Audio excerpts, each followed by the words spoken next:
ये एक वाल्मीकि समाज के बच्चों के कब्रिस्तान की भूमि को लेकर विवाद हुआ है। यह भूमि वर्ष 1995 से कई लोग एक दूसरे को बैनामे के द्वारा बेचते रहे, लेकिन इस जमीन पर कभी कब्जा करने का किसी का साहस नहीं हुआ। प्रयास भी किए गए, लेकिन कब्रिस्तान की भूमि के कारण सब लोग पीछे हट जाते थे। लेकिन अब भूमाफियाओं ने शासन और प्रशासन के सहयोग से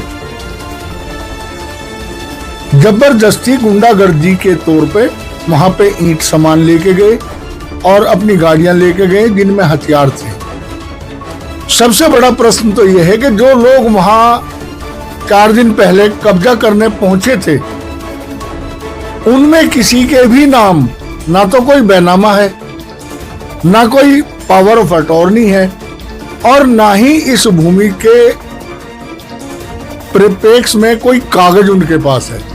मुझे खुद मैं वाल्मीकि समाज का मुकदमा लड़ रहा हूं और हो सकता है कि मेरी जान को भी खतरा हो, मुझे भी कोई नुकसान भूमाफिया पहुंचा दें।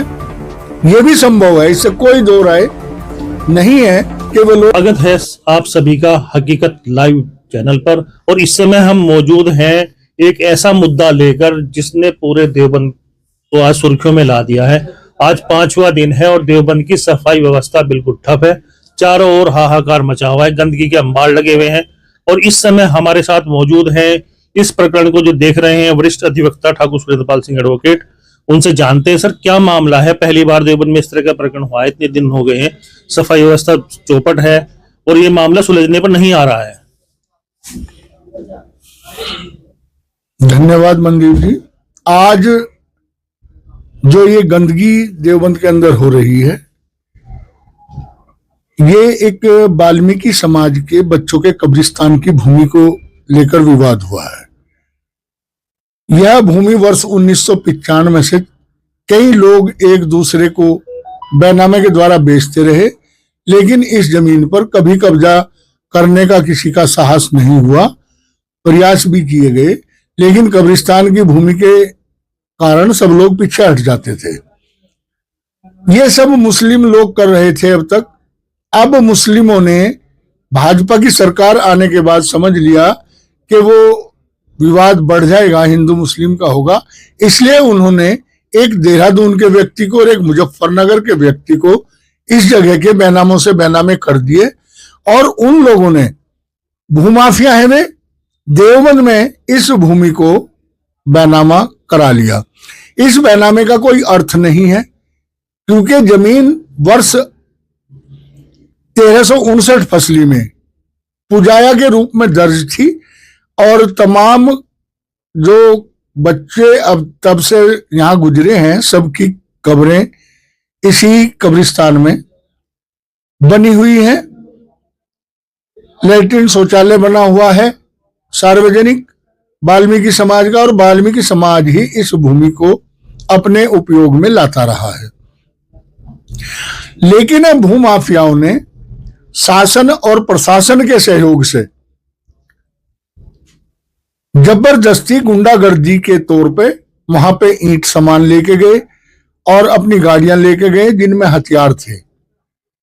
सबसे बड़ा प्रश्न तो यह है कि जो लोग वहां 4 दिन पहले कब्जा करने पहुंचे थे, उनमें किसी के भी नाम ना तो कोई बैनामा है, ना कोई पावर ऑफ अटॉर्नी है, और ना ही इस भूमि के परिप्रेक्ष्य में कोई कागज उनके पास है।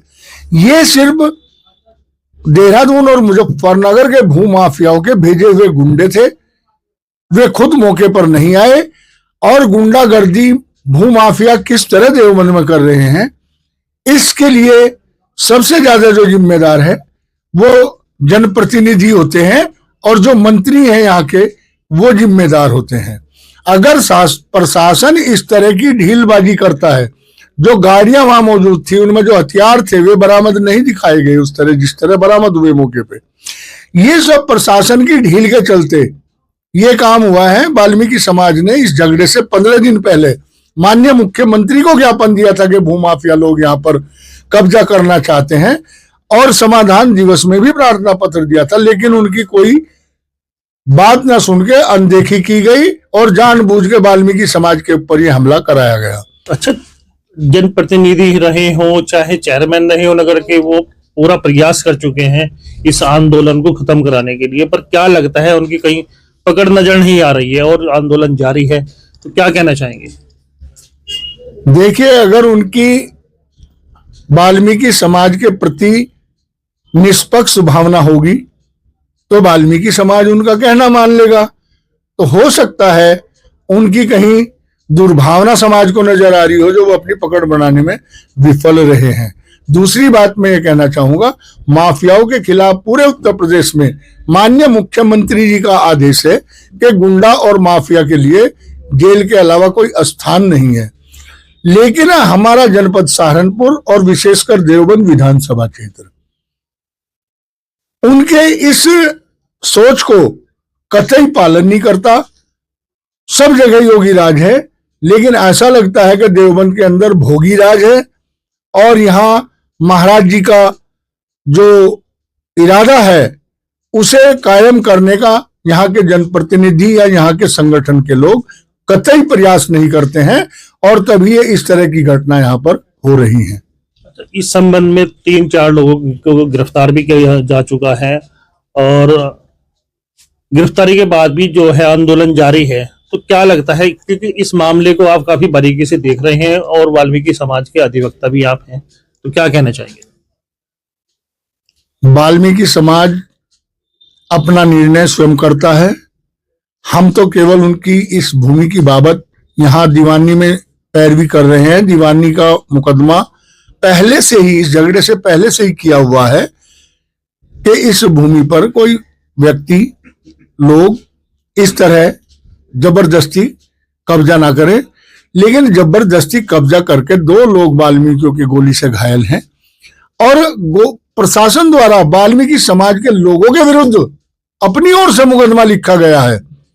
या तो जो लोग आए थे वो मुकदमा करते, क्रॉस FIR होती तो बात कुछ गले लगती, लेकिन प्रशासन के द्वारा मुकदमा लिखे जाने से स्पष्ट है कि प्रशासन खुद इस मामले में अपनी संदिग्ध भूमिका बनाए हुए है और जब तक प्रशासन स्पष्ट रूप से भूमाफियाओं के विरुद्ध और पीड़ितों के पक्ष में कार्रवाई नहीं करेगा, पीड़ितों को सही न्याय नहीं देगा, तब तक मैं नहीं समझता कि कोई व्यक्ति प्रशासन या शासन की बात मानेगा।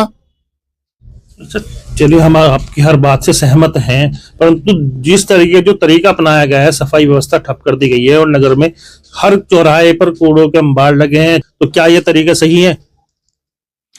यह तो बात यहाँ के नगर पालिका चेयरमैन को, जो बीजेपी के हैं, जो बीजेपी के यहाँ मंत्री हैं, जो बीजेपी का यहाँ संगठन है, ये उनकी जिम्मेदारी बनती है कि वो वाल्मीकि समाज को संतुष्ट करें और हड़ताल खुलवाएं।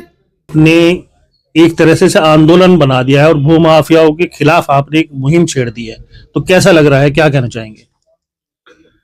देखो, मैंने कोई आंदोलन नहीं बनाया, ना भूमाफियाओं के खिलाफ मुहिम छेड़ी, लेकिन जो माननीय योगी जी का कहना है कि भूमाफिया जमींदोज कर दिए जाएंगे, ऐसा देवबंद में कहीं नजर नहीं आता। मुझे खुद, मैं वाल्मीकि समाज का मुकदमा लड़ रहा हूं और हो सकता है कि मेरी जान को भी खतरा हो, मुझे भी कोई नुकसान भूमाफिया पहुंचा दें, यह भी संभव है। इससे कोई दो राय नहीं है कि वो लोग मुझे टारगेट ना करें, लेकिन हम लोग अक्षत्रिय कुल में पैदा हुए हैं, वकालत का काम करते हैं, कानून का पालन करते हैं। हमारी अगर जान को भी जोखिम होगा तो भी हम न्याय के लिए संघर्ष करेंगे। अच्छा सर, इसी तरह का मामला देवबंद के कुटी रोड पर भी है। वहां भी एक हिंदू बच्चों का शमशान घाट है जिस पर भूमाफिया कब्जा करने की नीयत से कई बार प्रयास कर चुके हैं। तो क्या पुलिस प्रशासन इसी तरह की घटना का इंतजार कर रहा है? वहां भी गोली चलेंगी तभी इनकी आंखें खुलेंगी, या क्या कहना चाहेंगे? दरअसल शासन प्रशासन के सहयोग से देवबंद के अंदर भूमाफिया चारों तरफ हावी है। चारों तरफ जिसकी भी जमीन दबाई जा रही, वो दबाई जा रही, जबरदस्ती फैसले कराए जा रहे, और ये खेल पिछले 3 साल से निरंतर चल रहा। मसला चाहे जो रोड बताई आपने, कुटी रोड, चाहे वो कुटी रोड का हो चाहे वो जीटी रोड के आसपास के क्षेत्रों का हो, चाहे वो तिरुपुर मां बाला सुंदरी के बराबर में जो गेट है, जहां पिक्चर हॉल के लिए केवल पड़ाव की भूमि है सेना के, पिक्चर हॉल के लिए जो पूर्व सरकारों द्वारा पट्टे पर दी गई थी, वो जगह भूमाफियाओं ने खरीद ली और अरबों रुपए की दुकानें उसमें बना के खड़ी कर दी। ये सब अरबों रुपए का खेल। शासन की जो प्रतिनिधि हैं, जनप्रतिनिधि हैं, या जो लोग शासन का यहां काम देखते हैं, संगठन के लोग हैं, उन लोगों की सहमति के बगैर किया जाना बड़ा असंभव है। और जहां बाढ़ ही खेत को खाना शुरू कर दे, उस खेत की हालत क्या होगी, ये मुझे बताने की आवश्यकता नहीं है। देवबंद की जनता देख रही है और समझ रही है। आप सीधा आरोप लगा रहे हैं खादी और खाकी दोनों यानी कि भूमि माफियाओं के साथ मिली है। पूरी तरह मिले हुए हैं, इसमें कोई शक नहीं है। अन्यथा ये हड़ताल करने की नौबत ना आती जो वाल्मीकि समाज हड़ताल कर रहा है। और इसके अलावा मेरे ख्याल से उनके पास कोई दूसरा हथियार भी नहीं है अपनी विरोध प्रकट करने का। ये थे हमारे साथ वरिष्ठ अधिवक्ता ठाकुर सुरेंद्र पाल सिंह, जो कि वाल्मीकि समाज के जो मैटर है इसको प्रमुखता से देख रहे हैं और उनके वकील भी हैं। और इनका स्पष्ट कहना है वाल्मीकि समाज स्वतंत्र है, वो अपनी मर्जी से जो चाहे वो कर सकता है। मैं मनदीप रमेश, हकीकत लाइव, आप तक देवबंद।